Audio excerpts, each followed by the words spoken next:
my husband was killed by a drunk driver. It wasn't when things were all wonderful and rosy that my faith in God was restored. It was even at these moments. And everything I believe, everything I do, every time I light candles, every time I make sure to buy kosher food, every time I say, all of this all of that is supposed to prepare me for exactly this. So this unexpected, as much as the agony was real, all all of my life prepares me for this. Welcome to Ordinary People with Extraordinary Stories. I'm Chana Weisberg, host of this podcast. Joining me today, we have an incredibly interesting guest. Her name is Bronya Shaffer, and Bronya is an incredibly wise woman, a multidimensional woman who I've always admired, and I thought it would be so fascinating to hear her story. She is a mentor and counselor to many women, couples, and adolescents. You might be familiar with her name because she also responds for Chabad.org's Ask the Rabbi. We have some of her responses published on our site, and she just has such an interesting life. She also, unfortunately, had a misfortune, which we'll be getting to and talking about. But let's start with, first of all, thank you so much for joining us, Bronya. We really appreciate you joining and coming on here. I know you were reluctant about it, so I really thank you. Well, I do consider it a privilege and an honor to be asked. So Thank you. thank you. Thank you. Thank you. So let's start with your childhood and your father and your father's connection to the Rebbe. Let's tell us a little about that. So we did talk a little bit about that, and I was telling you what I often tell my children about how they came to be growing up in a Chabad home. Right. And neither of my parents were Chabad before they met, even after they met.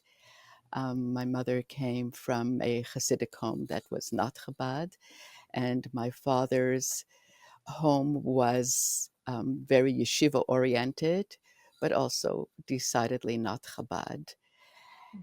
And all right, to fast forward, my parents grew up in Russia, behind the Iron Curtain. During World War II, that's where they were. My mother was a student in university at the time during the war. At some point, they met and got married just after the war. And in 1940, 45 or 46, they finally were able to escape the Iron Curtain using false papers. They were illegal immigrants to France first. They made their way through Europe and um, settled in France for a brief time until their final destination, which was ultimately Canada. Mm. But during the time that they were in France is when my father well, he actually knew them from before. Their relationship predated their leaving Russia, where he was in touch with and connected with some of the Chabad people there. Some of his friends were Chabad. I was born in France while they were there in I don't 48. know that. And yeah, Do you yeah, speak French?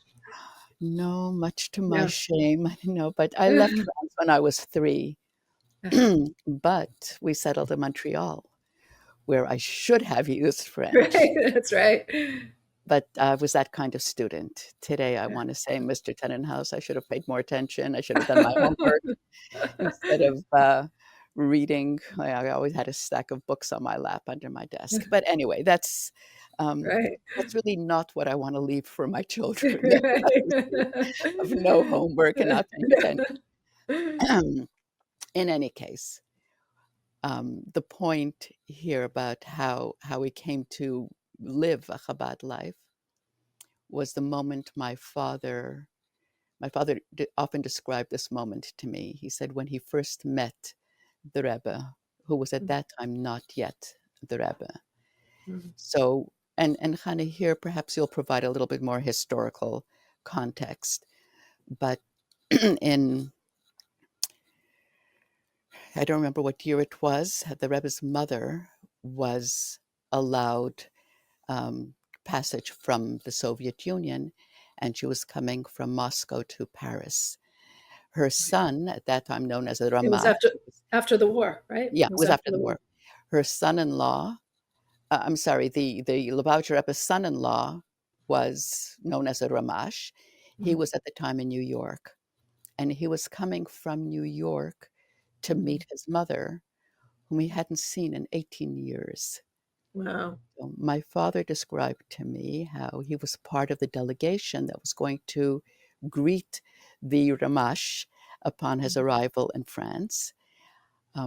They heard, though, they gathered to go meet them, this little group of men, and then they got word that the flight was delayed. Mhm. So they kind of dispersed, and again, I don't remember the details of that, but my father kind of hung around, he said.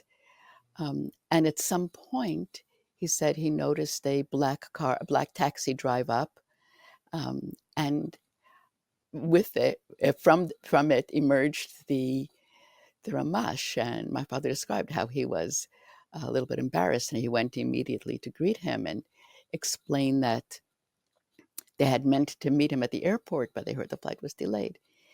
In any case, that was his first encounter with the Rebbe, and the Rebbe asked him to be there to tell his mother, who, in the meantime, when she heard that her son wasn't yet arriving, went shopping in Paris Oh, wow. for, apparently, from what I heard from my grandmother, was that she went shopping for a hat. Yeah. Um, because she wanted to, she was in the, fashion center of the world, fashion capital of the world, Right. and Sure. to greet her son, she wanted to be at her best. In Wow. any case, at Wow. some point later, so the Rebbe at that time had asked my father if he would greet his mother when she came back and let her know that her son had actually arrived, Mhm. which he said he did. He said, and again, fast forward some period of time, a few hours, until they actually met. And my father described their first encounter.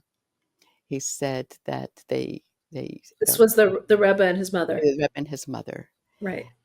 Apparently, she entered the room, or so it is in my mind. I don't know exactly what happened, but the Rebbe, and, but this I do remember my father telling me, is that the Rebbe walked towards her. He was considerably taller than she was. She was a Mhm. slight woman. And my father said how the Rebbe walked towards her, stopped in front of her, bent over, and laid his head on her shoulder, and stood that way for many long moments. And what Wow. my father said to me was, in that moment, I belonged to him. Mhm. So that was our birth in What Chabad, when what do my you think father, what do you think he meant by he belonged to him in that moment? Like well, what I was don't, it that I know I what mean, it it, was such an emotional moment. What do you I, think was so I think what my father described was literally falling in love with this person. Mhm. And what he meant by belonged to him, well, I lived that. Mhm. My Right. father belonged to the Rebbe. I mean, he was my mother's husband. He was my siblings' father. Um, he was an educator. I mean, his entire life, he was he was directed by the Rebbe's um, guidance and the Rebbe's blessings. And And in and every, what was it about that encounter? Like what was the way that the Rebbe approached his mother? What do you think it was about it? well, my father was someone who was easily moved emotionally, Mhm. and I can only imagine. Right. My father did have his mother at the time. His mother was still alive. Both his parents were still alive at that time. Mhm. Um, and there Wow. was something about the emotion of the moment. And Sure. 100%. Wow. I mean, after I so many guess years, that's, yeah. really incredible. So I often think that was like 18 years of not seeing his Not mother, his seeing. whole adult life, Right. Exactly. and Wow. encountering her. And I think part of the description that stayed with me was my father's description of the Rebbe being larger than his mother and bending over Over. to put his Wow. head on her shoulder. That Mm. child who. Okay, I'm not going to speculate about what was in Right. my father's Oh, mind, amazing. except that he said that. He said, in that moment, I belonged to him. Right. Amazing. And then your father moved, I mean, you moved to Montreal We and ultimately settled in Montreal. My father was always involved in chinuch and Jewish education. The last years of his life, he was principal of Beis Rivka Academy in Montreal. and And it was I guess always he got direction from the Rebbe and different things constantly, constantly. constantly. Because one of the things about being in education is there isn't any money in it. Right. There's no money in it. No one does it to acquire wealth. Right. Um, and it was a real struggle for my parents. Finances was always, it was a huge struggle. And Sure. often my father would write to the Rebbe Mm, um, saying that, financially they were really, it was very hard, it was very stressful. mm, And suggested to the Rebbe or asked the Rebbe if perhaps he should just go into business mm. where the Sure. prospects seemed a little bit, and the Rebbe never allowed for it. Right. Wow. Basically, kept every time my father wrote, he would encourage him in his work in chinuch, Because it was so important. Right. because it was so important. Right. In retrospect, as I've often told my children, my father died, and my mother had debt, and Mm. somehow we managed to repay the debt. We never had money. So it Mm. wasn't one of these stories where the Rebbe kept telling my father to be in chinuch, and then then he died Eventually and you'll save. someone Right. left, right? Right. There wasn't that happy ending, Right. if Wow. that's what the happy ending is. It wasn't. Right. We just knew it was always. But to this day, I meet people who will say that they grew up in Montreal and they had a teacher. And when I mention my name, Slavin, they'll say, Dr. Slavin, he changed my life. He was the teacher that gave me direction. He was, and my children, nieces and nephews also hear this. They encounter people. They hear Montreal. They say, "Oh, my grandfather lived in Montreal," and Right. invariably there is this response. So What what a I legacy. always this was a legacy, and Mhm. I guess what I got from this also was, who knows if my father would have become very wealthy in business. I don't Right. We somehow. never know. Right. I don't think so. We never know the road not taken exactly. Right. But it seemed to me, knowing my father, having lived with him, um, it seemed like the Rebbe kept telling him, "You are a teacher. That's who you are." Mm. And for me, it wasn't so much about the responsibility to spread knowledge of Judaism. It was much more telling my father, This um, is you. "This is you," Mm. and it was. Mm-hmm. It 100%. was. Right. One of my siblings, after my father's death, she was 16. So she wrote to the Rebbe asking, like, what does she do with this now? Like, what Mm. should she? Mm. And the Rebbe told her, your father was a teacher, so perhaps you'd want to follow his path. And you should interview her, Esti Mm. Frimmerman, who created the Okay. Bas Mitzvah Club. But she is exactly that. She is a teacher. Mm. Right.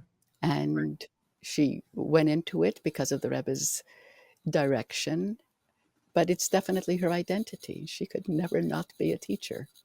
Right.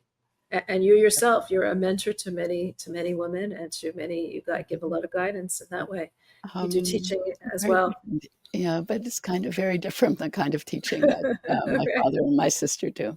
Right.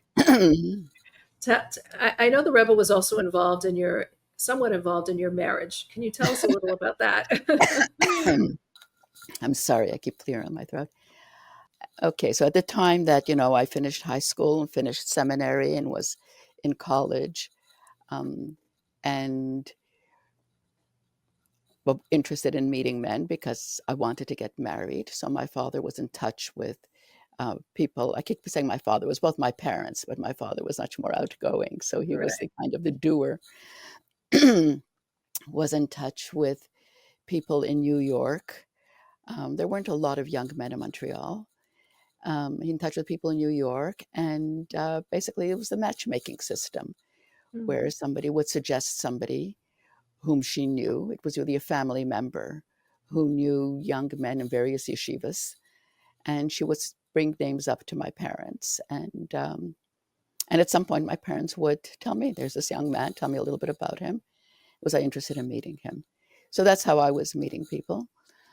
There was one young man that I met a number of times, and he was quite a remarkable person in every way. Very brilliant, a real lover of Torah study, and was a Torah scholar at the young age, as much as of a scholar as one could be at that age, um, and just seemed like a remarkable young man. And I met him several times, um, but I didn't feel that he was my soulmate. I didn't feel that. I always looked forward to spending time with him, but when it came to talk of marriage, I just didn't feel, yes, I want to marry him. Mm-hmm. So, unbeknownst to me, but I should have realized, and my father was in constant correspondence with the Rebbe. This is part of how also, and that he belonged to the Rebbe. Before I met anybody, my father asked the Rebbe about it. Um, at this point, apparently, my father told me all this much later.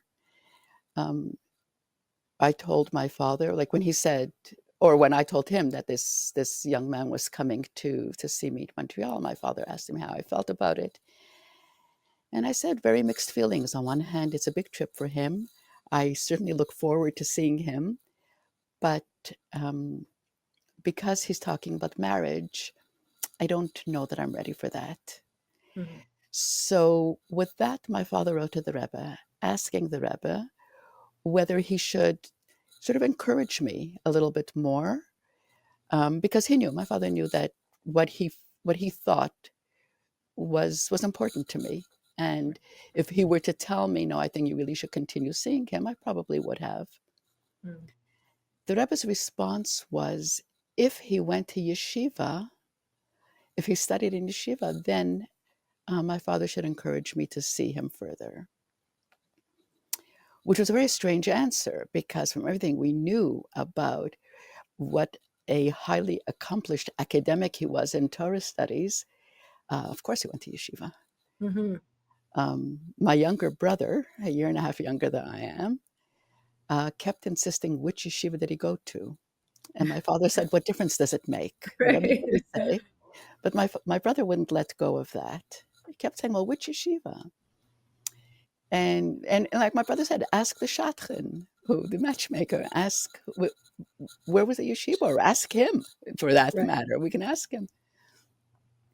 In the interim, my father was in New York and met his friend who lived in the same city as this young man.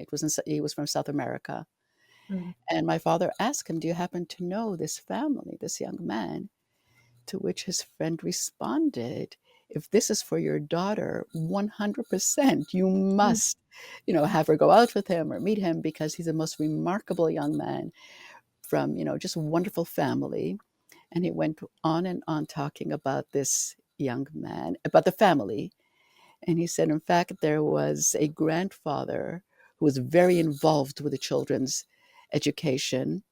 Um, Again, talking about the family and the closeness of the family. And he said, in fact, when all the boys that age went away, like left the city to go to different yeshivas around the world, this grandfather said he's not sending his young son Mm-hmm. away for somebody else to teach him. And he was going to teach him. He was going to learn with him all day, every day. And he became this incredible Torah scholar. Oh. So upon hearing that, my father, well, that was the Rebbe's thing. If he went to yeshiva, And he didn't go to yes, yeshiva. right after he didn't go to yeshiva, right after that, my father came home and again asked me how I felt about meeting him again, and I was kind of very ambivalent about it. And that's when my father said, "All right, then let's move on to the next." Right. Right. Wow. Um, And now you did move on. And you moved on to did move your own on, husband. and my husband, whom I met through a friend, my father's friend. My husband at that time was a student at Princeton, and my father's good friend, Hesse Gansberg, alav shalom, was doing a Shabbaton at Princeton. He would go regularly to spend time with the Jewish students there. Um, and my husband for Shabbos would come to New York after spending all week long at school. And Hessia one time was assigned my husband's room over Shabbos. And he said when he saw the collection of books, Mm, from science to poetry and Talmud to Chassidus, and he was just fascinated by who lived here. mm, Subsequently invited my husband to his home for Shabbos, and that at the end of that Shabbos, um, Hesse's wife, Rasha Gansberg, Allah Hashem, said to her husband, "Call Yosef Slavin, Gedalia is for Bronya," and that's how I met. I remember my father telling me that his friend called and said, "We just met Bronya's husband. Now she has to meet wow. him." And we see the books behind you. Interesting. Yeah, Yeah, wow. interesting. Interesting. So again, my father wrote to the Rebbe about it. And again, without my knowledge, like when I met somebody, it wasn't colored by anybody else's opinion, not even the Rebbe's encouragement. Hmm. But when my father wrote to the Rebbe about me meeting my husband, there was no mention of yeshiva. My husband never went to yeshiva. He finished high school in Boston Lubavitch Yeshiva, which was basically a Jewish day school, and from there went on to college and then graduate school. And although he spent every spare moment he had in Torah study, and all his Sundays he spent at yeshiva, but his dream was to spend his day in Torah study, going to yeshiva. And there was no mention of this. This time the Rebbe didn't say anything about yeshiva. So I found that particularly Very interesting. interesting. The Yeah. Rebbe's way of answering without, and it didn't mean that I could never, like my parents recognized this right away.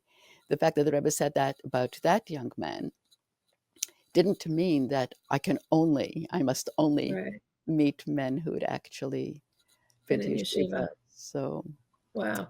And I think okay, you mentioned to me that the Rebbe also was instrumental in what your husband did. What did he right. continue in his studying or?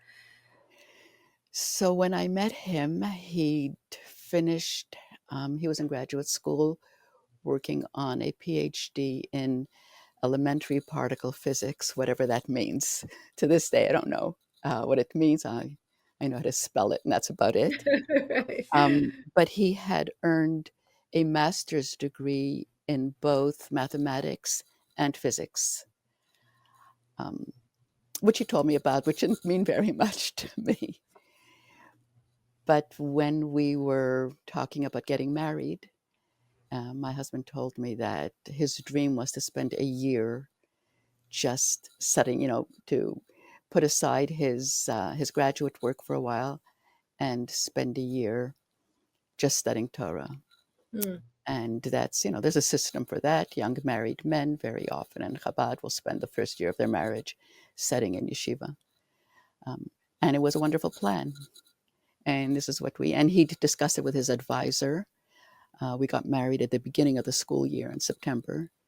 And he discussed with his advisor about resuming his work on his PhD the following September. His advisor said it was not a problem. He couldn't, postponing it wouldn't jeopardize anything. So at that time, we were fortunate enough to be getting married at a time when the Rebbe was seeing engaged couples before their wedding in privacy in his office. And we had the tremendous privilege to go into Yechidus before we got married. And I guess most couples did this, or maybe not, but we kind of wrote a note to the Rebbe, which we presented about what our plans were. And the mm. plan was that we get married, I would get a job, and Gedalia would be studying in yeshiva for a year. And we knew without a doubt that the Rebbe kind of pat us on the shoulder, Right. good girl, basically. I'm sorry. And we did. We entered the Rebbe's office, handed him the note. He read it, and then looked up and asked my husband about his studies. And my husband said that he'd worked it out with his advisor. He can postpone. And then the Rebbe started asking him questions about his work in mathematics. And I couldn't tell you what that was. I don't remember. It was Mhm. kind of surprising. When I think about that Yechidus, it's very surreal to me. I sort of see it from a distance, hear the Rebbe talking, feeling like the feeling then was a little bit confusion. Well, when the Rebbe started asking about, so I don't know for how long, how many questions he asked, but my husband's work in math, and then finally said to my husband to not postpone his studies, to take, I think his oral exams were coming up, to not postpone the exams, to take the upcoming exam, and not to just pass, but to pass with flying colors. Those were Mm. the Rebbe's words. And the Rebbe said to make a reputation for yourself in your field. Mm. And we walked out of that room kind of stunned. Right. We looked at each other like, what just happened? Right. Basically, our plans suddenly, no, Gedalia wasn't going to Kollel for a year. And both of us were confused. Well, my husband more than I, because I didn't know anything about it anyway. But like, what was all that? What was the Rebbe asking about his work in the mathematics? And there was Right. specific. He was asking specific questions, and I don't know what they were. And to make a Well, reputation for himself and in to make that. a reputation for yourself. Right. So, well, we kind of changed our plans a little bit. We got married. My husband ended up spending half a day in Kollel unofficially, and his chavrus at the time was Rabbi Gurari, Nosson Gurari, from Buffalo. So they learned together for that year, and the rest of the time he was working on his thesis. Um, and then, as happens, life happens.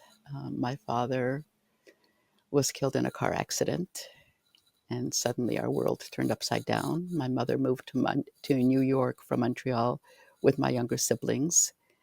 While he was a few months into the school year, my husband's advisor suggested to him, he said, "You have background in mathematics." He said, "There are a couple of Russian mathematicians who've been working on a particular problem for a while." And he said to my husband, "Perhaps you want to take a couple of months off and take a crack at it." Mm. And he did. My husband loved math, so he actually enjoyed doing it. And he said it wouldn't in any way, jeopardize his work in physics. So he spent a while, I don't remember how long, and he did publish a paper on that math problem, and went back to doing his work in physics. Um, at the time that my father died, um, we we were living on just basically very. I was working and not making a lot of money. I was working in an office, and there was no money coming in from the government anymore. And my husband had to get a job. He Mm. realized that he had to leave his studies, and he just had to get a job. A friend of his, his closest friend actually, was working for a computer company at the time, and they were looking for a programmer. And my friend said to them, "I have a programmer for you. He doesn't know anything but computers yet, but give Mm. him 6 months, he'll be your best programmer." Mm. And they accepted that. But one of the things he brought them was the paper that my husband had published on math. So Mm. even though it had nothing to do with mathematics, I understand, but I think they were impressed by the quality of his work and hired him I on guess that he made a paper. name for himself from that And paper. mhm, so and that was my husband's livelihood uh, Wow. for the rest of his life. He was working, with computers. Wow. And it was only then that I remember thinking, I remember we had this discussion when the Rebbe said something about mathematics and that Yechidus. And again, it's pure speculation on my part. I don't know what was in the Rebbe's mind. But Mm. in retrospect, it just seemed almost as if the Rebbe was preparing us and, insisting that my husband go back, like not take the year off and uh, Wow. go back to studies. Wow. Fascinating. You Yes. mentioned that your father was killed in a car accident. I didn't even know that. And it's years later, your own husband was also killed in a car accident. Can you tell us about that? What happened? Oh, with my father, um, it was just it was just one of those things. A rainy night, a big truck. Mm. Um, Years And later, my husband was killed by a drunk driver, and how, it was. how old was he? He was 61. 61. So just so suddenly, he Yeah, was in business in California when he was killed. yeah. He was going on a business trip. It was in Long Beach. And what was your reaction when you heard about that? I mean, just like that, you were young, you had a family, just Yeah, to hear that kind of news. I guess what was my reaction? I mean, to say that I was stunned was my husband's very good friend and our family doctor, Eli Rosen, was tasked with giving me the news. Other people had already heard about it, and my brother heard about it before I did. He called Eli, and Eli came over. And when I saw him walking up the stairs with my brother behind him, and kind of had a not good feeling. I was confused more than anything else, but not confused, excited, like what's happening here, confused with kind of a little bit of dread. And then Eli told me, I do remember that I kind of didn't know what to do. Well, I guess like any shock, just don't know what to do with it at the moment. And did you want to get revenge? Were you No, angry? no, No. no, not at all. That was something I didn't feel. Um, I didn't feel angry. I mean, I felt crushed. I felt, well, confused for a while. Um, I Ha, mean, the pain of I mean, just being bereft. So that's kind of indescribable. mhm, But interestingly, while I didn't feel angry, my eldest daughter, Liba, was um, intent on finding this driver and having him face criminal charges. mhm, And it wasn't revenge on her part at all. mhm, It was so different for all of us. But she was intent, and she was in touch with the with law enforcement in Long Beach for a long time. And her thing was just very simple. She said, no one should have to go through what we went through. He can't do this ever to anybody else. mhm, And and she did. She mhm, went on television. She worked with law enforcement, and I actually don't know where he is now, but um, he was jailed for a long time. mhm. Wow. So there was never any revenge Right. feeling, but for me, I mean, I didn't deal with it at all. And for her, she was That he shouldn't do that to absolutely somebody else. determined Sure. that, yeah, that he Right. never did. Because apparently he had a record of drunk driving. Oh wow. Wow. So that I What think what that's what made her so what about determined. your faith in God? Did it shake it? No. Why? Well, for the same reason my faith in God wasn't shaken when I got my husband, when I married him, and I thought I don't deserve this. Having the life I had, yeah, that I don't know why. Wow. It was How did you continue on? Like how did you continue on with it? Well, one of the things that I realized was that for me, this is a shock, but this is the way it was always meant to be. In other words, whatever I thought, we never know the future. And my, like my core belief that there is a God and just the only way I could recognize it is that this was no surprise to God. It was just a surprise to me. So kind of recognizing that I was never meant to live with him more than it was 38 years that we lived together. I was never meant to share grandchildren with him. That was a separate thing. So basically, what I was meant to have, I had. Mm. Um, and I would often say to myself, if I knew this at the beginning, if I knew when I met him or early on, it wouldn't alter anything. I'd still, yes, I Mm. still want to marry him. I still want to Wow. live with him. I still want to. So there was, but when I thought about it, at no point in my life would I have changed anything except if I had the ability to change his living longer. But Right. um, so it didn't impact my faith in God. And I think part of it was also, growing up with my parents who'd been through a lot in their life. The war years, and although they didn't experience a Holocaust because they were Russian, they experienced living under communism and Sure. what Persecutions. how all the persecutions and how they lived their life and how it didn't. So, of course, that was very much deeply ingrained in me that it wasn't when things were all wonderful and rosy that my faith in God was restored. It was even at these moments. And Wow. I do remember, I think I told you this. I remember a moment sitting with my brother in my bedroom during Shiva.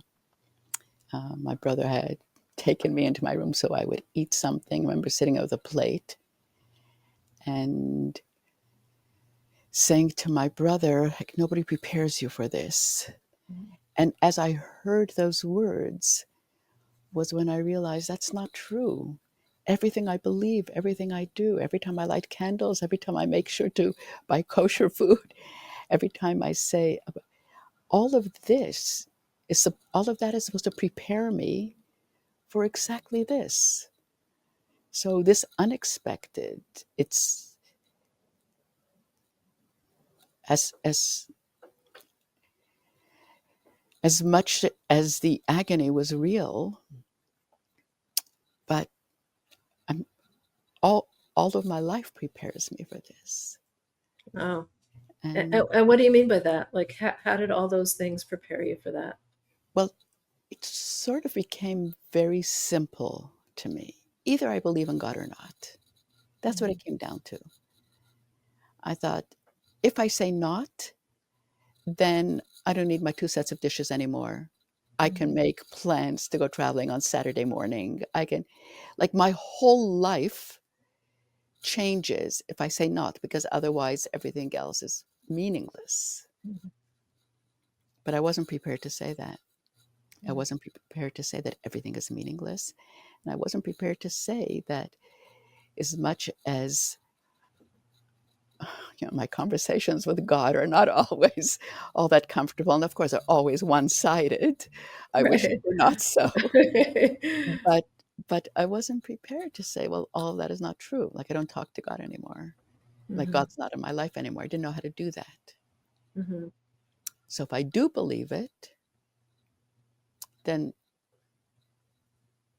this too is part of God's plan, his vast eternal plan, which doesn't Mhm. always feel good for everyone. Mhm. But I do Wow. believe that there is a vast eternal plan, and I'm part of it. Mhm. Wow. That's incredible. What would you say to somebody who is going through something like that, or who's suffering some kind of terrible loss or Oh, misfortune? what would I really say? Mm. Netflix and a glass of wine. No, no, scratch that. Scratch that. Um, I wouldn't say anything. there isn't anything that one can say. The Mm, pain is unbearable, and millions of people have suffered this pain. mm, It doesn't make it easier, mhm.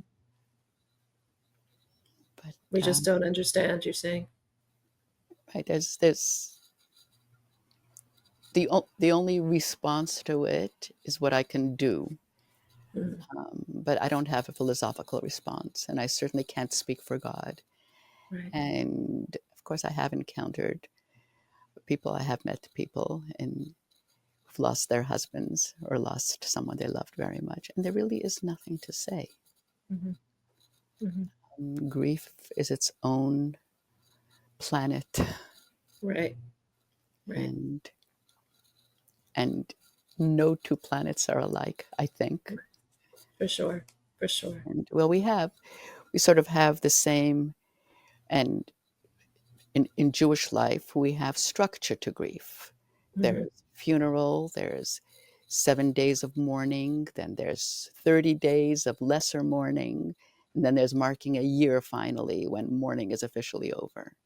mhm, So there is something about a structure that's mhm, helpful, mhm, not always. mhm, Sometimes not. I realized that that structure wasn't helpful for my children, for all of mhm, my children. For some, yes, for some mhm, not. And that's why I say, like, grief. So when we're living a halachic life, the structure of grief is the same for all of us. But I think one of the things I've learned over the years is that the structure of grief may be, but all, but thinking that all of it has to be comforting for everyone, it's not. mhm, mhm. It is very different for every single person. Right, And right, right.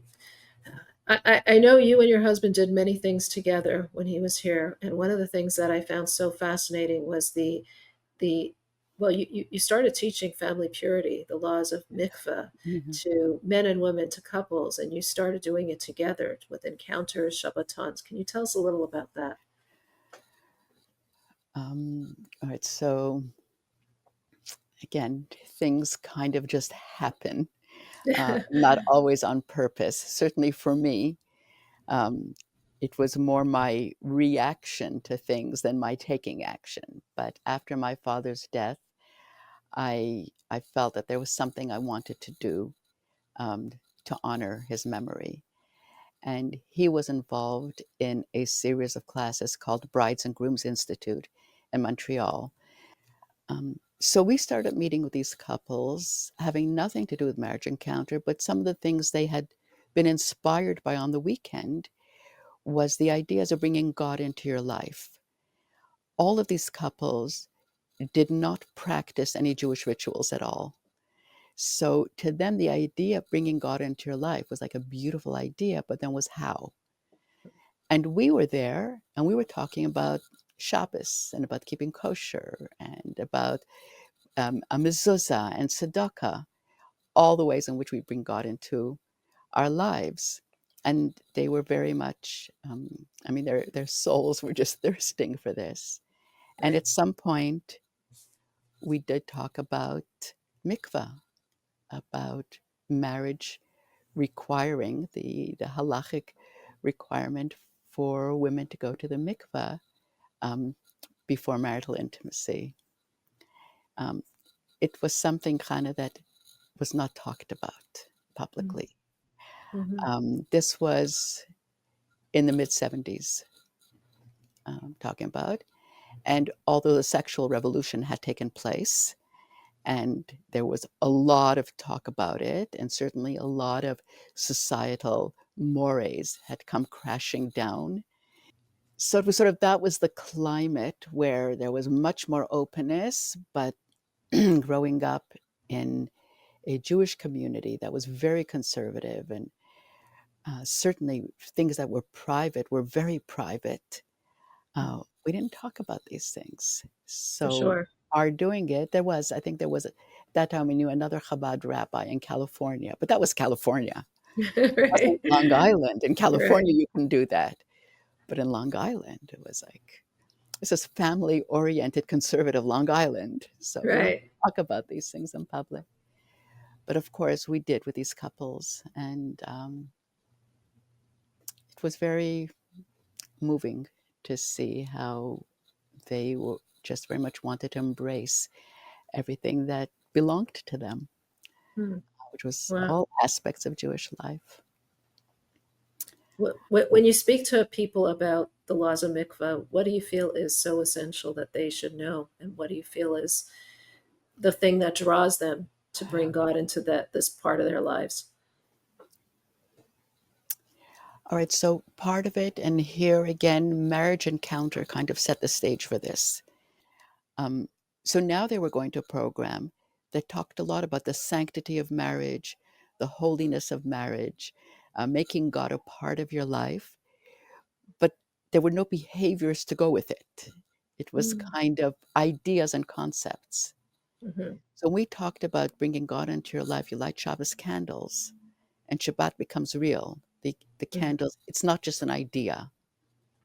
It's not just you sit around the table, we can talk about Shabbat being holy, but you light candles and you say a bracha, and there's a mitzvah. Mitzvah is what defines the holiness. So when it came to mikvah, it was the same thing. It was about holiness. It was about creating a marriage, a relationship that is sanctified. And as I've often told my children, Jews aren't different from non-Jews. Right? We have the same anatomy, we're the same.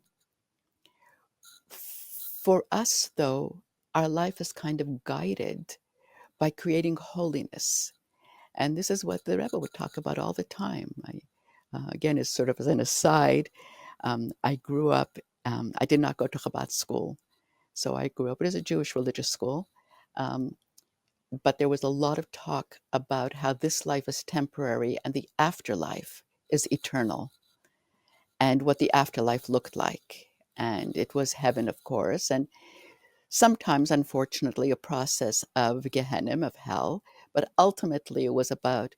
So there was a lot of talk about the afterlife and how decisions we make in this life should be informed by our knowledge of the afterlife or our expectation of the afterlife. What I found particularly interesting growing up in Chabad and then raising my children in Chabad is that the Rebbe didn't speak about the afterlife, at least not that I remember very much. Hmm. And the Rebbe kept speaking about this life. Hmm. Like, it wasn't about your eternal soul, it was about your soul here, this presence. And the Rebbe's expression was about creating heaven here. And the expression he used was to make a dwelling place for God, a place where God could be comfortable here on earth. So it's bringing holiness to where it seems devoid of holiness. Hmm. So this was kind of always, this is something that resonated very much with me personally, an idea that yeah, that resonated Absolutely. with me. So it was this that kind of we offered in terms of information about. It Hmm. wasn't about holiness in the after. It was about creating holiness here, creating holiness everywhere, Hmm. in in the kitchen, in the boardroom, and every place holiness is created by the mitzvah associated with that particular thing. So our meals are holy when we have kosher food and we say a bracha on the food, and that's how we create holiness. So now this grilled cheese sandwich we're experiencing holy. Or Right. when I once told my husband that um, I told my cleaning lady to ensure that she was going to come when she was supposed to come for the second day that week. I said, if it's okay with her, I'm going to pay her, when she comes on Thursday. This was on Tuesday. Um, and I remember when I told my husband, I said, I really hope she's going to come, but I have a little bit of insurance because I said I'd pay her. And my husband said, you're not allowed to do that. That you hired her as a day worker. You have to pay her at the end of the day. And I remember the first thought was, my gosh, my relationship with my cleaning lady also has holiness or not. And if I Hmm. adhere to the laws of employer employee relationships, then it's holy.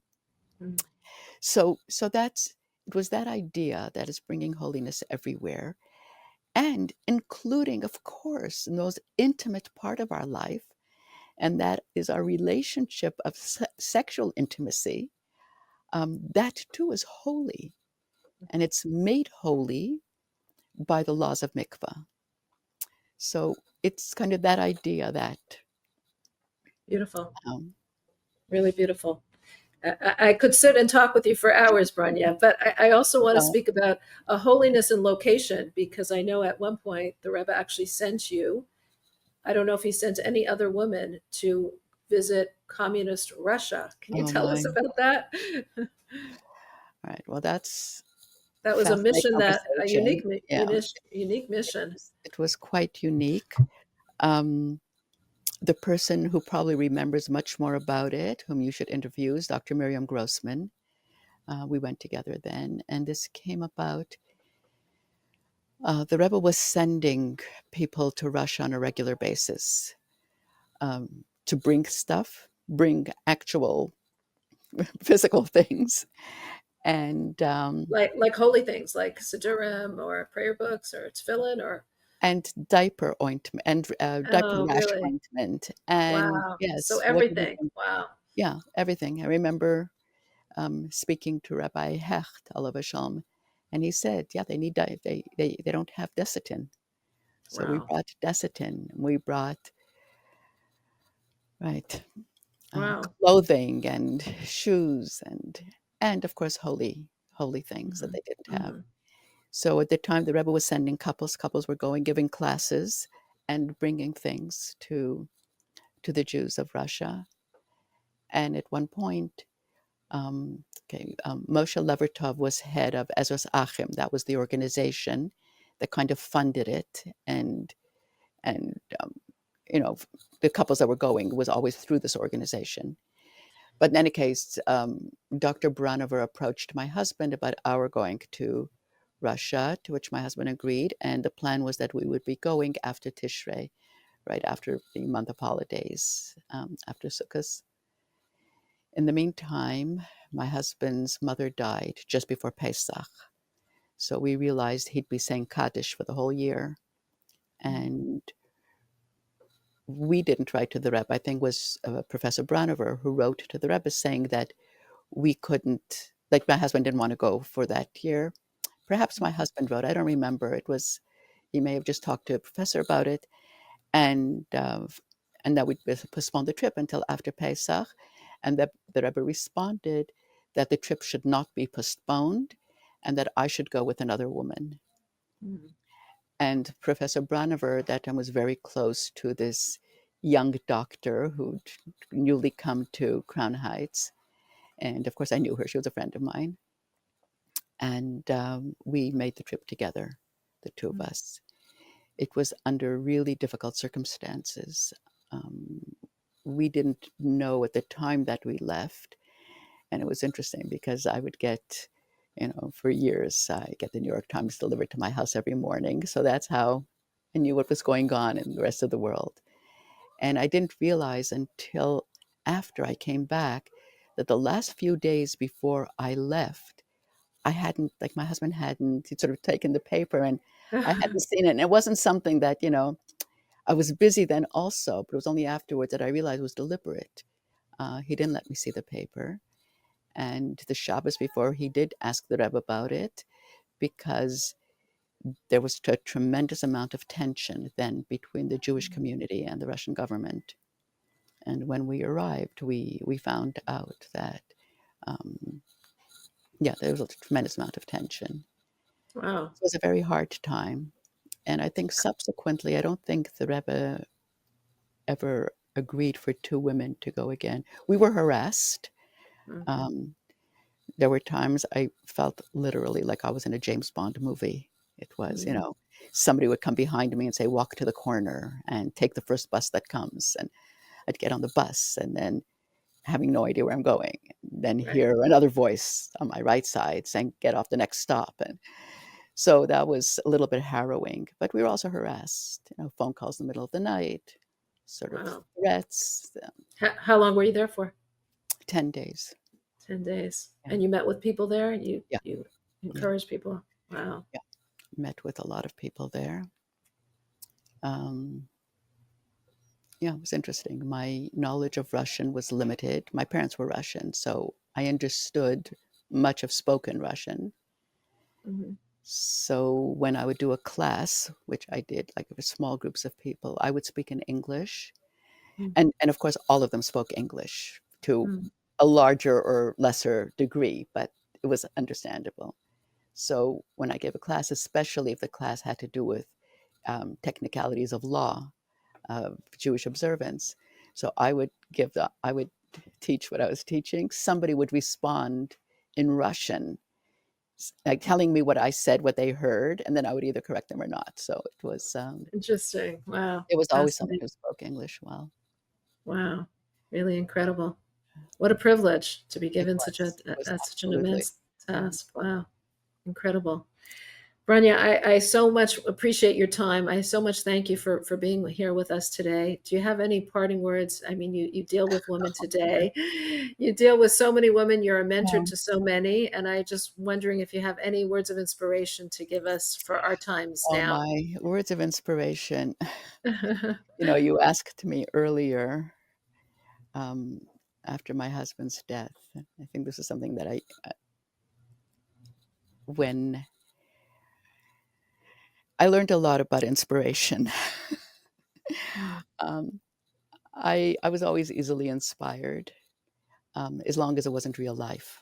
I would mm, read literature and be very inspired by people who were able to stand up to a moment of great challenge and meet that moment with, you know, with not only dignity and honor, but with just very noble in a very mm, noble way. Um, and when I had to face my children when we got the news of their father's death, I felt also I had some time. There was some time between when we found out and when the funeral took place. And I don't remember was the night before or the morning of when I thought I have to rise to this moment. mm. I have to rise to, the highest degree of being a noble human being. I have to inspire them. This is the moment that God gives me to move forward with enlightenment or kind of be crushed under the weight of the tragedy. Right. Sure. And I decided that I was going to be for my children a light of whatever. I was going to be inspiring.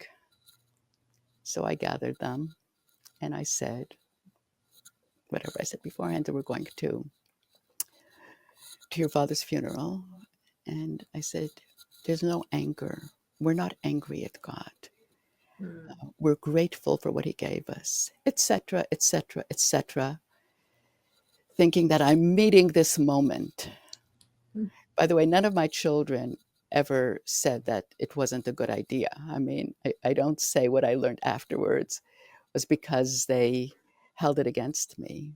But as as I came down from being out of touch with reality a little bit and kind of focused on where I want to be, inspiring, I realized it was so wrong. mm, It was so not what I had to do for my children. Um, I kind of hobbled them, almost like them, even though right after Shiva, I called a close friend of mine, Ruth Dvorawal, and I said, please come to my house. And she came and spent an hour with my children. And it was just for them to just wanted to open the door to their emotional well-being. And everybody, I told everybody they would pursue therapy if they wanted, grief counseling, whatever they wanted. mm, But in that moment that was given to me, when what I wanted was to be inspiring, mm, I was wrong. That mhm. wasn't my role as their mother. So when you say, can you say something inspiring? Whose Right. inspiration? Right. My Wow. inspiration. What inspires me might not be. So I think um, each of us in our place, in our life, at all moments, have to confront reality as it is. And that means that I should tell my children, yell at God if you want to. I didn't feel like yelling at God. I wasn't Mhm. angry. But if you, sure, yell and scream. You're allowed to feel what you're feeling. Mhm. And the God that I believe in could handle it. Mhm.